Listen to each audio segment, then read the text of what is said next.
heading off to Surrey Rolling Roads to get Chris's car mapped after 11 years of being messed around, being conned. Chris's car is out once again.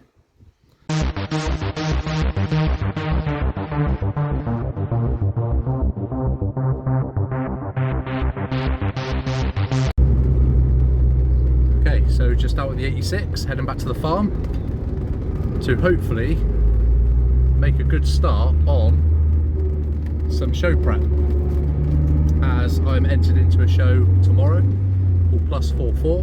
I went last year and I was very lucky to actually go away with an award, which was brilliant. And I think Chris is getting his bonnet back so we can finally have a look at how his Rx7 is looking finally.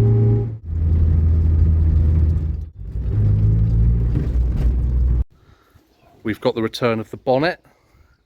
Picked it up this morning. The mesh has been inserted and I think it looks extremely clean. The underside isn't done yet, so the underside needs to be painted and the mesh underneath just needs to be tidied up, which we are going to do. But overall, it is all now one colour, and it hasn't been like that for a very long time. And I think you'll agree, it looks extremely, extremely good. I think the detail in the bonnet is enough. So he has decided to remove the leg sports on the rear.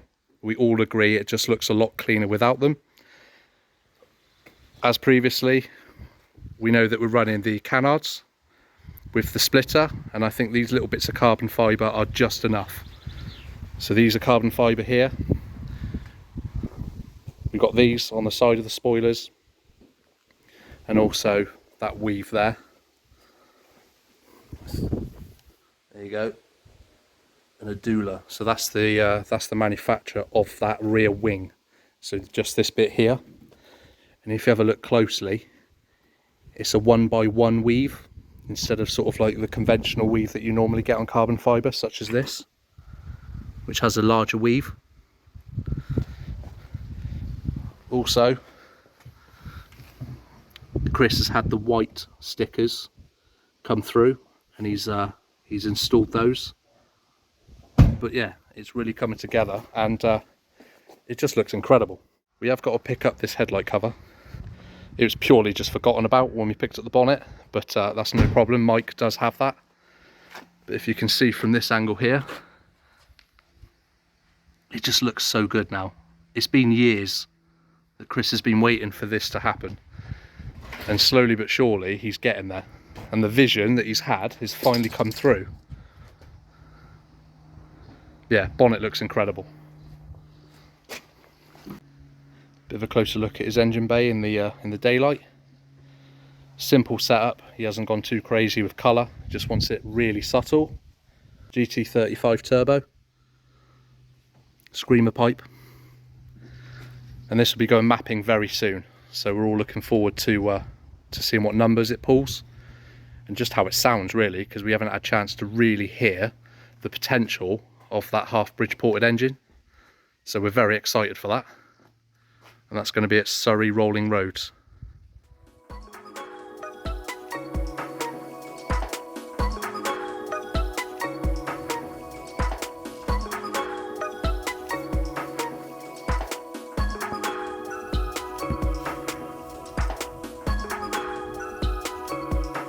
This is the extremely expensive Greddy air filter we mentioned in the last video, when he was repainting the black bits and pieces, like this part up here. The bonnet now clears, which is good news. Quickly show you the inside.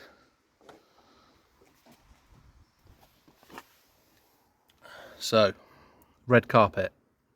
With this model being a Bathurst X, that is standard. So even though he's got Bride low max seats in at the moment, and the rear covers are rear seats are covered, this car came originally from factory with red carpets and the full red leather interior.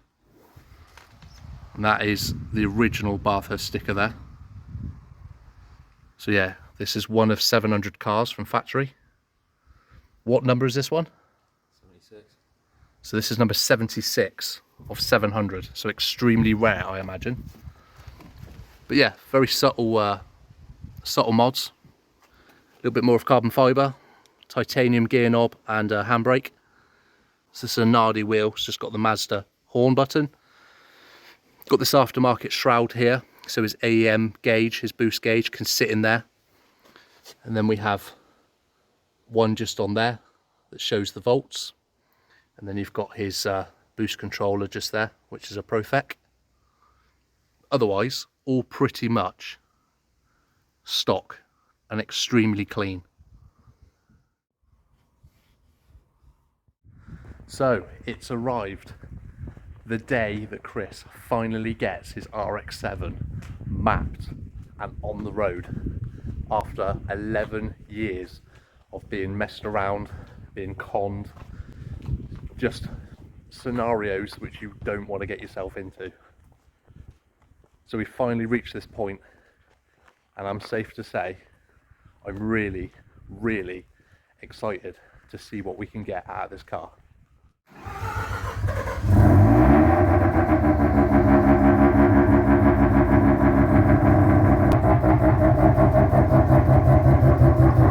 That looks so good.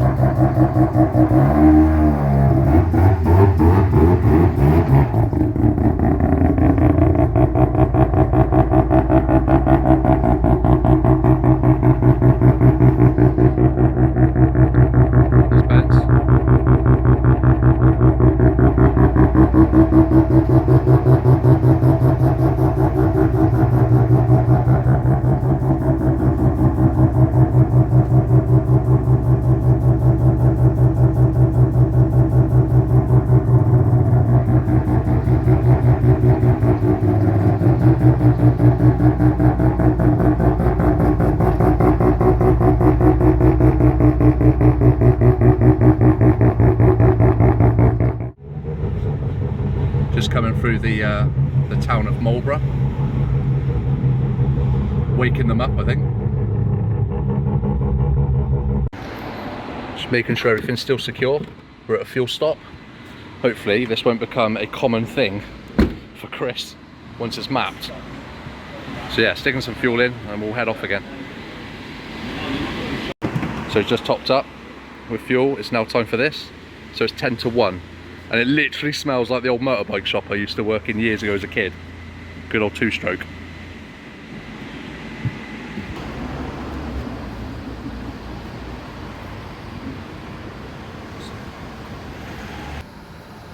Right, let's wake up the fuel station.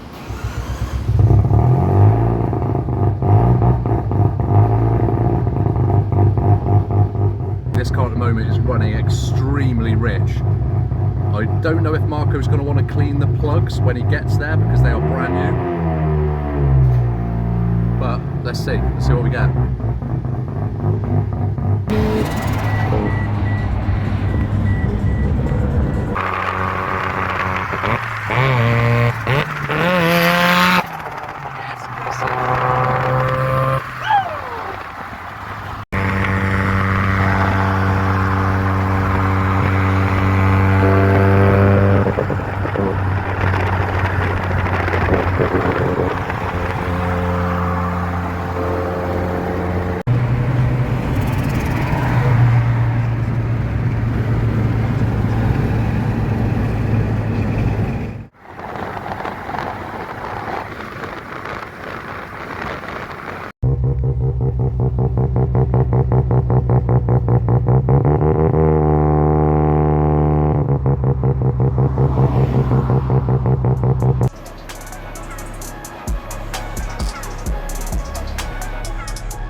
God, yeah.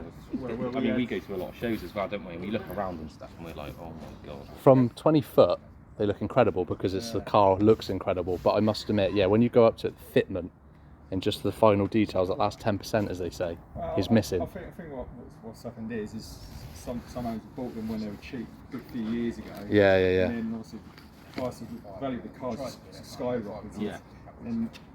But A lot of people they haven't got the money to make cheap it out. to make it to that standard. Yeah, yeah. Oh, my car's down there. It's been down there for the last 3 years. Yeah. What, at Chris's? Yeah, it's basically my drag car. It's going to be well, it is 7 people. Is that the black one up on the ramps? It might be, but there's always the black is the most common colour, so Yeah. it's definitely it is black one. It was out the back before. Yeah. And so come on, Chris, let's get going on it. I gave him some money, bought the Haltech ECU on it. We bought the sleeve dashboard for it, the Haltech dashboard. Nice, yeah. On there as well. Lovely. I've literally bought everything's bought. The engine was put together a few years ago, but because it was just laying there, we had to strip it again just in case. Okay, yeah. So just stripped it out. He'd done some work on it about a year and a half ago where we put a massive front mount in the cooler, but he had to custom make all the piping for it, so he's done that. Yeah. Your Porsche? Why is your Porsche like that? You ready? Yeah.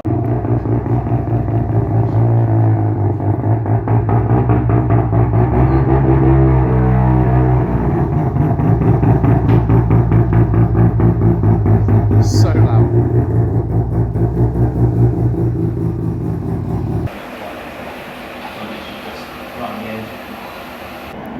So you can see he's drawing a bit of a crowd.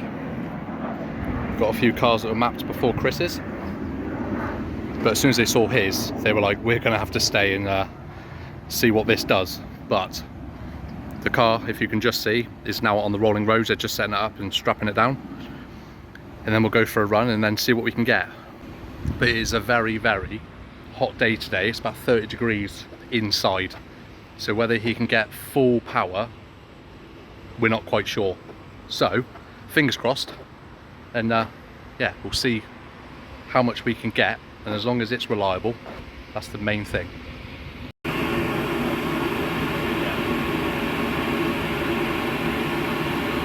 It's 29.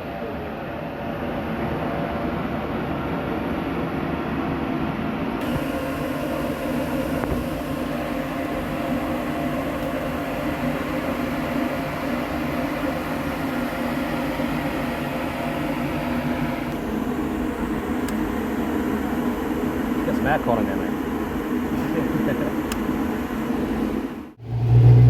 Okay, so I'm unsure what you can hear, but this is just the initial run up. And we've got a nice screen here that shows you exactly what's going on.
budget for them.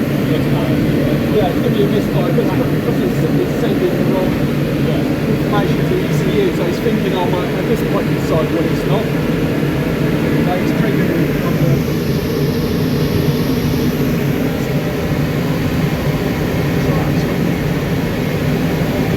Oh, there it is.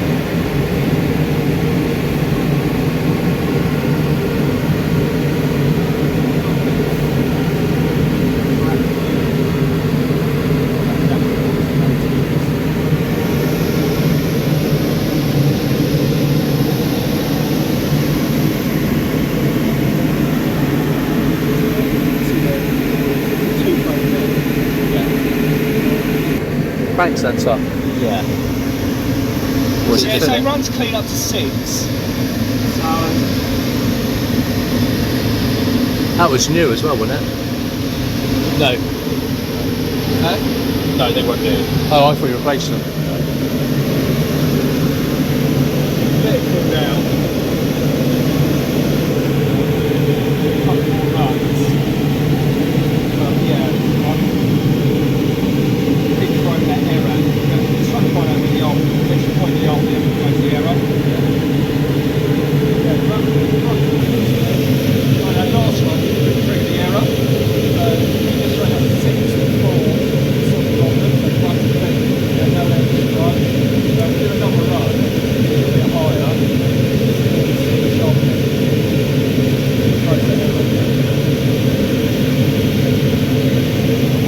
Take that error and break it down, then obviously how it drops off.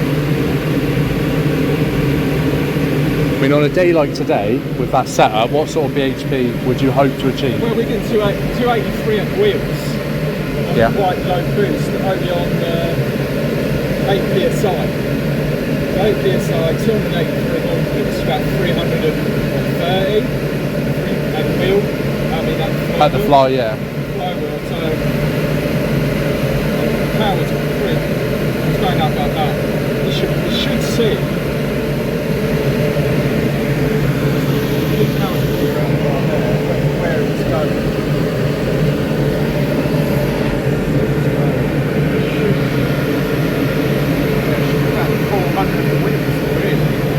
And what's it that's stopping it? The crank sensor's not reading the trigger wheel, or it's not getting a good signal. Right. It's not getting the signal, throws the error, and obviously you can hear it.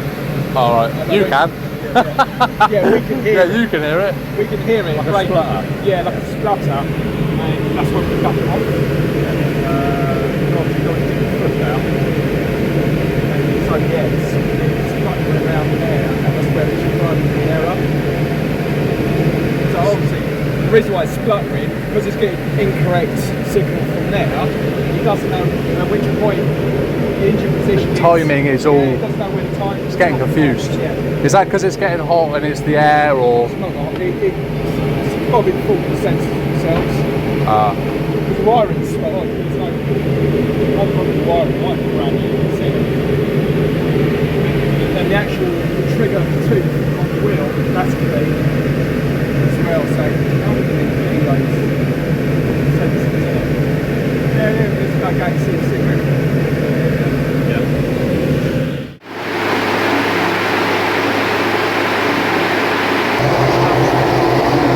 That smells really hot.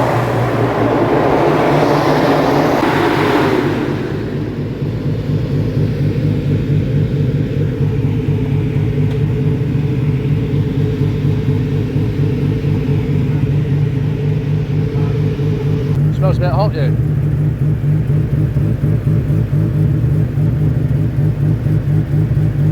Gasket. Oh, look.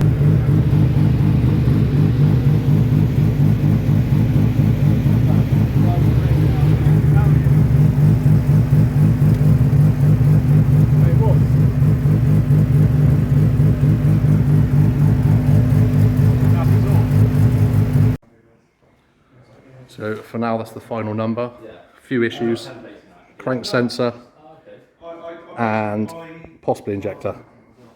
But the crank sensor is throwing it off. So Chris will be back, but running better than it had been.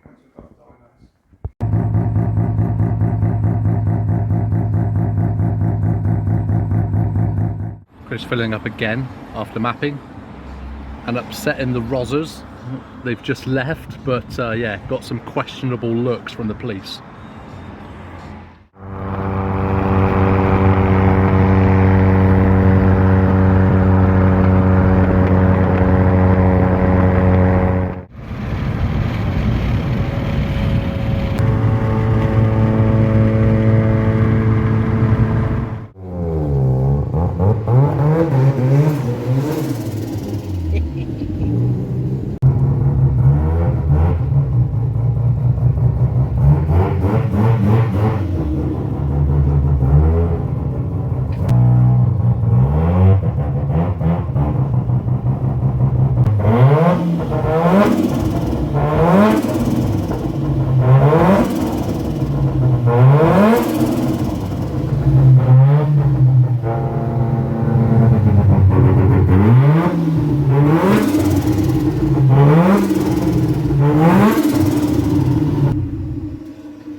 Yeah, that's hotboxed. Okay, so we're back. The car, fans are still kicking in, but the car is back. So, a little bit mixed. A very good day, we learnt a lot, but we couldn't get the full potential out of the car. It may be down to a crank sensor issue, we are not quite sure. Both Chris from Reworks and Marco, who was tuning and mapping the car, have different opinions. We're not quite sure which one's right yet. Unfortunately, Chris is going to have to suck up a bit more money, whatever it is. But we got 330 brake horsepower out of it. It's running a lot better. It's not overfueling at least. But as we said, that's far away from full potential. So it gets to about 6,000 RPM and it just boost cuts. So we cannot get any more than that. And Marco said, look, I don't want to ruin the engine. I'm going to stop here. So, gonna have to catch us next time when we take it back down. Hopefully we solve the issue and it's not an expensive one, and then we can really see what this setup has.